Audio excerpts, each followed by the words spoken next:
Shalom Bapak Ibu Saudara yang dikasihi dalam Tuhan kita Yesus Kristus. Berjumpa kembali dalam program Damai 2 Menit Menyiram Iman. Pada kesempatan ini kita membaca kebenaran firman Tuhan dari 2 Korintus 5 ayat 4 dan ke-5. Sebab selama masih diam di dalam kemah ini, kita mengeluh oleh beratnya tekanan, karena kita mau mengenakan pakaian yang baru itu tanpa menanggalkan yang lama, supaya yang fana itu ditelan oleh hidup. Tetapi Allah yang justru mempersiapkan kita untuk hal itu dan yang mengaruniakan roh kepada kita sebagai jaminan segala sesuatu yang telah disediakan bagi kita. Dua hal yang saya mau bagikan pada kesempatan ini. Yang pertama, bahwa Tuhan mau supaya kita memperoleh kehidupan yang kekal.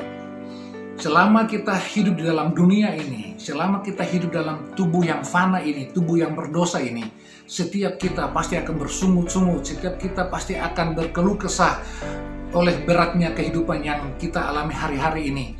Entah itu tekanan kehidupan mengenai ekonomi, rumah tangga, pernikahan, pasangan hidup, ataupun bahkan pelayanan sekalipun. Dan itu membuat kita semakin tertekan. Dan kita rindu supaya tekanan-tekanan ini dapat segera berlalu daripada kehidupan kita. Bagaimana caranya? Kita harus menanggalkan manusia lama kita. Apa yang dimaksud dengan manusia lama kita? Manusia lama kita berbicara mengenai perbuatan-perbuatan daging kita yang sesat, perbuatan-perbuatan kita yang tidak menyenangkan hati Tuhan, perbuatan-perbuatan yang dalam kegelapan. Kita harus tanggalkan itu, kita harus buang itu jauh-jauh, dan kita gantikan dengan pakaian yang baru dikatakan.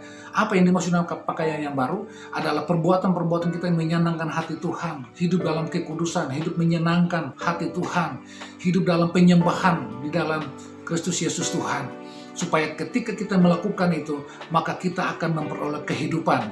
Karena yang fana akan ditelan oleh hidup. Yang kedua, bahwa Tuhan menjamin semuanya itu kepada kita dengan memberikan Roh Kudus yang ada di dalam kita. Oleh sebab itu, mari kita mau taat kepada Tuhan. Kita mau sensitif terhadap suara Roh Kudus yang ada di dalam hati kita ini, supaya apa yang Roh Kudus katakan kita bisa lakukan. Apa yang Roh Kudus ingin kita lakukan, ayo kita lakukan dengan sungguh-sungguh di hadapan Tuhan.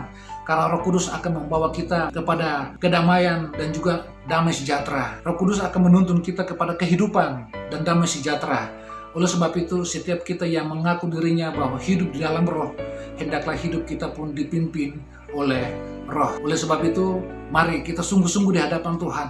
Kita mau taat kepada Tuhan supaya hal ini menjadi bagian dalam kehidupan kita, yaitu kehidupan yang kekal. Sampai berjumpa kembali. Tuhan Yesus memberkati. Amin.